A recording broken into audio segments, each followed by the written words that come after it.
जय श्री गणेश। नमस्कार। मैं आचार्य संजय द्विवेदी। मेरे समस्त प्रबुद्ध दर्शकों का मेरे चैनल पर हार्दिक स्वागत है। आगामी नववर्ष वर्ष 2023 की आप सभी को हार्दिक शुभकामनाएं। गणपति महाराज की कृपा हम सब पर बनी रहे, यही मेरी कामना है। प्रभु का आशीर्वाद हम सभी को मिलता रहे। वर्ष 2023 कन्या राशि के जातकों के लिए किस प्रकार का रहने वाला है, कैसा होगा ये वर्ष?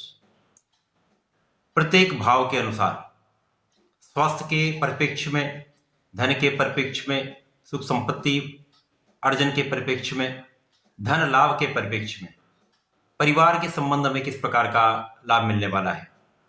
इसी प्रकार से शिक्षा, स्वास्थ्य, संतान का भाव किस प्रकार का होगा, आपके विवाह का भाव किस प्रकार का होगा, प्रेम संबंध किस प्रकार के होंगे, कार्यक्षेत्र कितना विशाल होने वाला है अथवा कार्यक्षेत्र में कितनी प्रगति आप करने वाले हैं, कितना आप लाभ लेने वाले हैं। संपूर्ण विश्लेषण मैं पूर्ण तर्क के साथ करने जा रहा हूं। ये राशिफल आपके चंद्र राशि पर आधारित है। जिन जातकों का कन्या लग्न है उनको भी राशिफल अवश्य देखना चाहिए।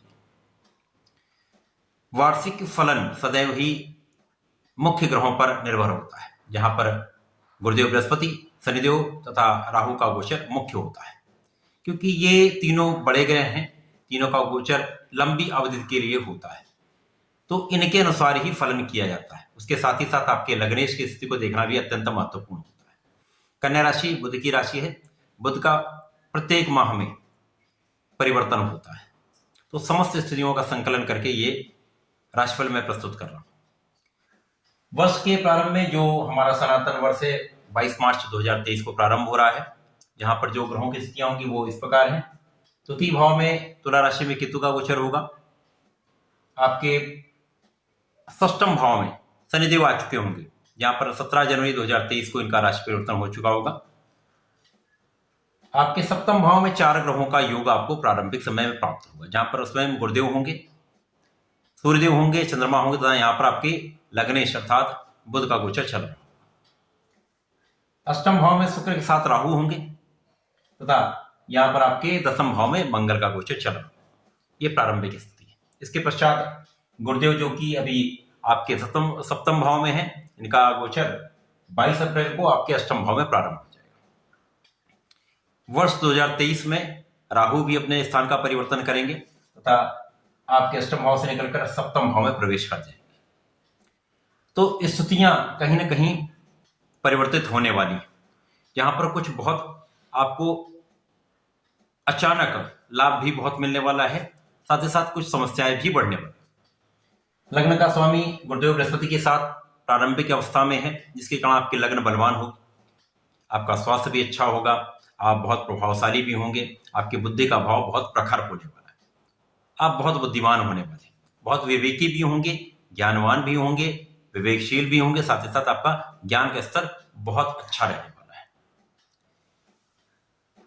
क्योंकि यहाँ पर शुक्राचार्य जो कि आपके धन के स्वामी हैं, उनका गोचर अष्टम में है, परंतु अष्टम में शुक्राचार्य कहीं ना कहीं एक अच्छा फल देते हैं।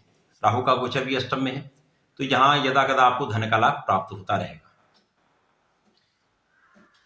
अब मुख्यतः यहां पर गुरुदेव की स्थिति को देखते हैं। गुरुदेव जो कि आपके सप्तम में स्थित होकर यहां पर सीधे सीधे इनकी प्रथम दृष्टि का प्रभाव आपके एकादश भाव पे, तो इस समय में गुरुदेव का प्रभाव आपको प्रत्येक प्रकार का लाभ दे रहा है। यहाँ पर आपके सुखों में वृद्धि कर रहे हैं गुरुदेव, यहाँ पर आपके संतान से सुख दे रहे हैं, संतान का भाव भी प्रबल है, आपकी शिक्षा से भी आपको लाभ मिल रहा है, आपके ज्ञान से भी आपको लाभ मिल रहा है, आपकी लग्न को भी प्रबलता मिल रही है। गुरुदेव का सीधा प्रभाव आपकी लग्न पर है, तो आप ज्ञानवान भी हैं, बुद्धिमान भी हैं, प्रभावशाली भी रहने वाले हैं। यहाँ व्यक्तित्व भी प्रभावशाली रहने वाला है, विस्तृत होने वाला है। गुरुदेव का प्रभाव आपके पराक्रम पर भी, तो गुरुदेव का प्रभाव कहीं ना कहीं अपने मित्र राशि पर है, वृश्चिक पर है, तो आपका परिश्रम बढ़ा रहेगा, आप परिश्रम करते रहेंगे, आप निरंतर लाभ लेते रहेंगे। गुरुदेव बृहस्पति जो आपके सुख भाव के स्वामी हैं तथा आपके सप्तम के स्वामी हैं, 22 अप्रैल को उनका गोचर आपके अष्टम भाव में प्रारंभ होगा।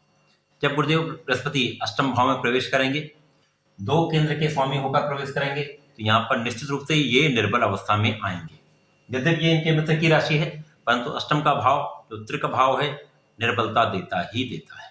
तो यहाँ पर राहु के साथ इनका संयोग बनेगा, तो गुरु चांडाल योग का निर्माण होगा। गुरु चांडाल योग कुछ अच्छे प्रभाव भी देता है, कुछ नकारात्मक प्रभाव भी अवश्य देता है। क्योंकि ये अष्टम भाव में पड़ रहा है तो कहीं ना कहीं ये समस्या भी उत्पन्न करेगा। राहु को भी गुरुदेव के साथ ही साथ समान दृष्टियां प्राप्त है। गुरुदेव के पास पंचम सप्तम नवम दृष्टि है, इसी प्रकार से राहु के पास भी पंचम सप्तम नवम दृष्टि है। तो जहां जहां गुरुदेव अपना प्रभाव डालेंगे वहां राहु का भी प्रभाव उत्पन्न होगा।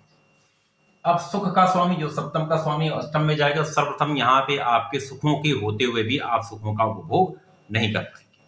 यदि सुख संपत्ति का अर्जन करना चाहते हैं, क्रय करना चाहते हैं, भूमि भवन अथवा वाहन लेना चाहते हैं, तो कहीं ना कहीं यहाँ अवरोध उत्पन्न होगा। माता के साथ संबंध कठोर हो सकते हैं, माता के साथ दूरी हो सकती है, क्लेश उत्पन्न हो सकता है, माता के स्वास्थ्य में समस्या हो सकती है। तो यहाँ पर आपको सावधानी रखनी होगी, संयम रखना होगा, ध्यान रखना। इसी प्रकार से आपके जीवन साथी के स्वास्थ्य में समस्याएं हो सकती हैं, जीवन साथी के साथ संबंधों में समस्या हो सकती है। तो यहाँ भी आपको बहुत सावधान, बहुत संयम रखना होगा। गुरुदेव की प्रथम दृष्टि का प्रभाव आपके व्यय भाव पर होगा। तो निश्चित रूप से जैसे मैंने कहा, यहाँ पर स्वास्थ्य समस्याएं हो सकती हैं, क्लेश बढ़ सकता है। तो यहाँ पर कुछ व्यय भी आपका बढ़ेगा, कुछ आध्यात्मिक व्यय भी आप कर सकते हैं, कुछ भ्रमण भी आप कर सकते हैं। तो यहाँ पर कुछ अच्छे कुछ अपव्यय दोनों होने वाले। गुरुदेव का प्रभाव आपके द्वितीय भाव पर होगा, जहाँ पर तुला राशि है, यहाँ पर केतु के साथ संबंध बनेगा, जहाँ पर कहीं ना कहीं आपको धन की अचानक प्राप्ति का भी योग बनता है, धन की अचानक हानि का भी योग बनता है। यहाँ पैतृक संपत्ति का लाभ आपको नहीं मिलेगा, परिवार के साथ संयोग नहीं बन पाएगा, परिवार के साथ सामंजस्य नहीं आप कर पाएंगे, वाणी का भाव दूषित हो जाएगा, जिसके कारण समस्याएं उत्पन्न होनी प्रारंभ हो जाएगी। यद्यपि यहाँ गुरुदेव का प्रभाव राहु के साथ गुरुचांडाल का दोष अचानक धन का लाभ अवश्य कराएगा। इसी प्रकार से आपके चतुर्थ पर दृष्टि जो कि सुख साधनों का भाव, जैसे मैंने कहा, यहाँ पर सुख साधनों में अवरोध की स्थिति, सुखों में अवरोध की स्थिति अवश्य उत्पन्न होगी। शनिदेव जो कि आपके पंचमेश हैं तथा आपके षष्ठेश हैं, पंचमेश षष्ठेश का गोचर षष्ठम भाव में हो रहा है, ये कहीं ना कहीं एक अच्छा प्रभाव भी देने वाला है। सबसे बड़ा प्रभाव तो आपको यहाँ पर मिलेगा जब षष्ठम भाव में मूत्र कोण में शनिदेव होंगे, तो यहाँ पर शत्रुओं का संहार कर देंगे। जो आपके पीठ पीछे शत्रु बन रहे हैं, जो आपके पीठ पीछे बुराई करने वाले लोग उत्पन्न हो चुके हैं, षड्यंत्र करने वाले लोग हैं, उनका संपूर्ण दमन शनिदेव के द्वारा यहाँ पर हो जाएगा। साथ ही साथ आपकी जो लंबी स्वास्थ्य समस्याएं हैं उनको भी कहीं ना कहीं शनिदेव यहाँ पर समाप्त करेंगे, आपको स्वास्थ्य में लाभ अवश्य देंगे, आपकी आयु की रक्षा करेंगे। शनिदेव का प्रभाव आपके द्वादश पर होगा, तो कहीं ना कहीं व्यय तो निश्चित रूप से बढ़ेंगे। यदि आप इस समय में अपने ऋण से बचे रहते हैं तो आपके समय अच्छा है। शनिदेव का प्रभाव आपके तृतीय भाव पर होगा, ये कहीं ना कहीं आपको लाभ देने वाला है। यहाँ पर आपके मित्रों से आपको लाभ मिल सकता है, आपके भाई बहनों से आपको लाभ मिल सकता है। साथ ही साथ आपका परिश्रम नियमित रूप से बना रहेगा, आप परिश्रम करते रहेंगे तो लाभ लेते रहेंगे। तो वर्ष 2023 यदि हम पूर्ण वर्ष का अवलोकन करते हैं तो कहीं ना कहीं आपको लाभ के साथ साथ कुछ समस्याएं भी दे रहा है। संयम रखने की आवश्यकता होगी, धैर्य रखेंगे तो लाभ लेंगे। इसके पश्चात राहु का गोचर आपके अष्टम भाव से आपके सप्तम भाव में हो जाएगा। 29 अक्टूबर को राहु का गोचर आपके सप्तम भाव में हो जाएगा। जब राहु आपके सप्तम भाव में हो जाएंगे तो केतु का गोचर आपके लग्न में प्रारंभ हो जाएगा। अब यहां से स्थितियां आपके लिए बहुत नियंत्रण रखने वाली होंगी, यहां पर बहुत सावधानी रखने वाली होंगी, क्योंकि राहु केतु का जब भी लग्न और सप्तम से संबंध बनता है तो ये आपको हिला के रख देते हैं। मानसिक स्थितियों का, शारीरिक स्थितियों का समस्त नियंत्रण कहीं ना कहीं एक असंतुलन की स्थिति में आता है। तो मानसिक रूप से भी आप व्यथित होते हैं, शारीरिक रूप से भी समस्याएं उत्पन्न होती हैं, शारीरिक कष्ट उत्पन्न होते हैं। यहां पर स्वास्थ्य समस्याएं बढ़ेंगी, मानसिक द्वंद्व बढ़ेगा, भ्रम की स्थिति बढ़ेगी, क्लेश की स्थिति बनेगी, जीवन साथी के साथ संबंधों में समस्या उत्पन्न होगी। साथ ही साथ आपके प्रेम संबंध बिल्कुल अच्छे नहीं रहने वाले, प्रेम संबंधों में विच्छेद की स्थिति 100% होगी।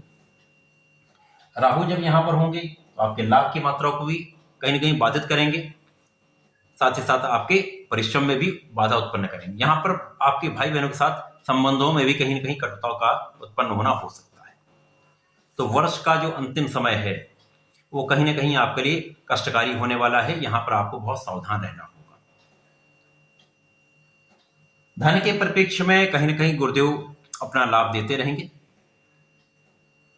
परंतु यहां पर राहु का सप्तम के साथ संबंध बनना आपके मानसिक कष्ट को बढ़ाता है, तनाव को बढ़ाता है, तो बहुत सावधान रहने की आवश्यकता होगी। कन्या राशि के जातकों को नियमित रूप से श्री गणपति महाराज के शरण में रहना चाहिए, नियमित रूप से ओम गंग गणपतये नमः का जाप कराना चाहिए, तथा प्रत्येक बुधवार को यदि संकर्नासन गणेश स्तोत्रम का पाठ करते रहते हैं तथा प्रत्येक शनिवार को सुंदरकांड का पाठ करते रहते हैं तो निश्चित रूप से समस्याओं का अंत भी होगा, आपको लाभ भी होगा। तो ऐसा करें, इसका लाभ लें। धन्यवाद, नमस्कार।